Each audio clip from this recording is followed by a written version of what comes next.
Arrieros somos y en el camino nos encontraremos. Este dicho popular tiene siglos de antigüedad. Antiguamente, desde el siglo IX hasta el siglo XIX, que es cuando empieza el ferrocarril y ya desaparece la arriería, todo el transporte que se hacía por carreteras. Entonces, ¿qué sucedía? Que muchos de estos arrieros se encontraban en el camino.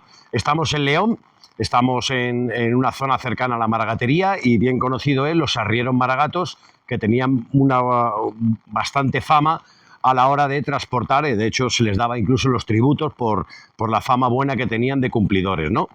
A nosotros lo que nos interesa es el pescado. Entre otras cosas que transportaban era pescado, desde Galicia hasta el interior. Felipe II crea la corte, como sabemos, en el siglo XVI, crea la corte en Madrid, pero sobre todo es a partir de Felipe V, ya no de los Borbones, en el siglo XVIII, cuando realmente se produce un flujo de pescado fresco hacia la capital.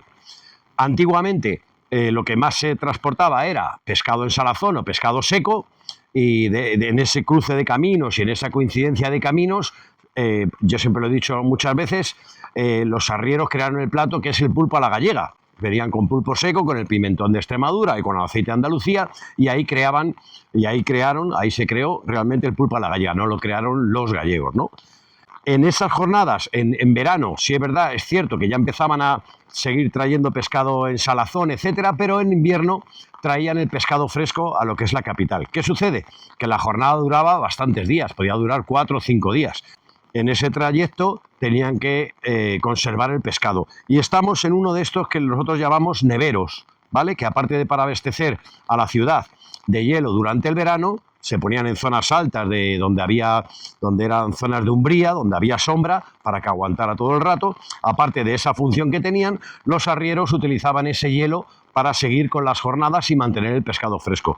Lógicamente, cuando llegaba el pescado, en este caso a la capital, pues es verdad que olía un poco. Los únicos que el mejor pescado, por decirlo de alguna manera, como siempre, pues se lo llevaba la nobleza, ¿no? o la corte.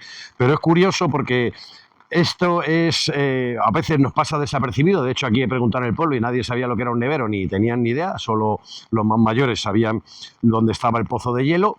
Y bueno, quería mostrarlo porque creo que es historia de España, y creo que aparte de ser de historia de España tiene que ver mucho con el pescado, ¿no? Cómo se hacían las cosas antes.